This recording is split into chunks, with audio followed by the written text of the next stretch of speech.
So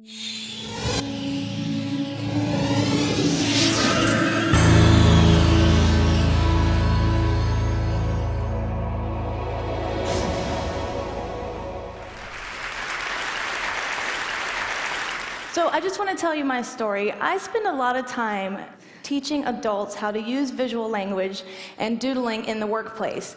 And naturally, I encounter a lot of resistance, right? Because it's sort of considered to be anti-intellectual and counter to serious learning.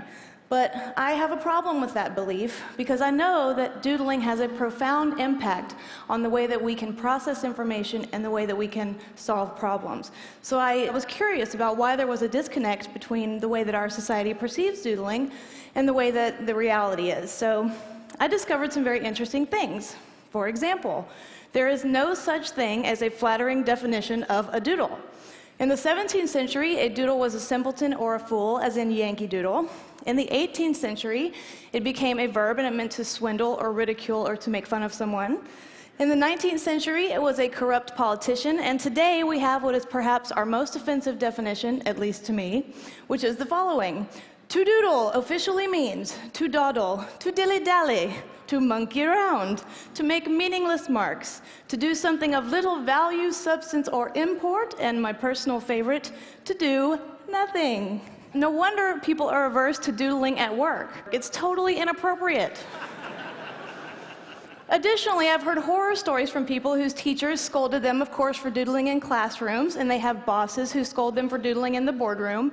There is a powerful cultural norm against doodling in settings in which we are supposed to learn something.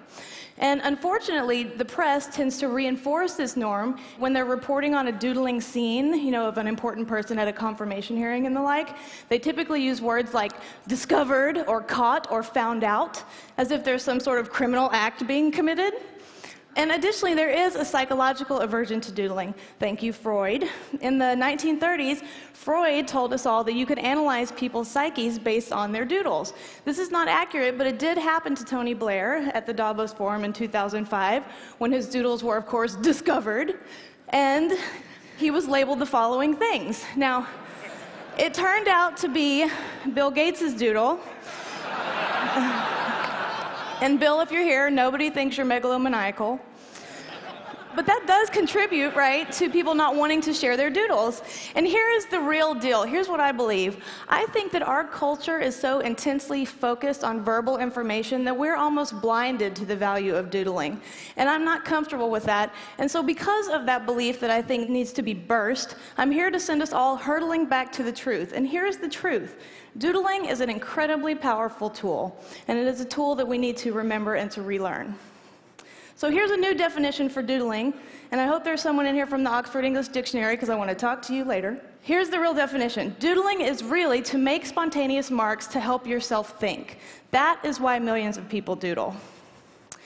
Here's another interesting truth about the doodle. People who doodle, when they're exposed to verbal information, retain more of that information than their non-doodling counterparts.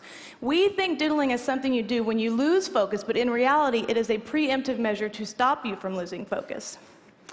Additionally, it has a profound effect on creative problem solving and deep information processing. There are 4 ways that learners intake information so that they can make decisions. They are visual, auditory, reading and writing, and kinesthetic. Now, in order for us to really chew on information and do something with it, we have to engage at least 2 of those modalities, or we have to engage one of those modalities coupled with an emotional experience. The incredible contribution of the doodle is that it engages all 4 learning modalities simultaneously with the possibility of an emotional experience. That is a pretty solid contribution for a behavior equated with doing nothing.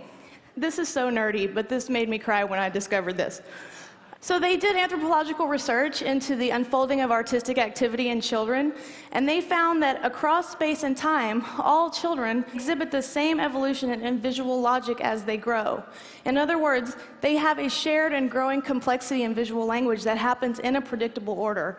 And I think that is incredible. I think that means doodling is native to us, and we simply are denying ourselves that instinct. And finally, a lot of people aren't privy to this, but the doodle is a precursor to some of our greatest cultural assets. This is but one. This is Frank Gehry, the architect's precursor to the Guggenheim in Abu Dhabi. So here's my point. Under no circumstances should doodling be eradicated from a classroom or a boardroom or even the war room.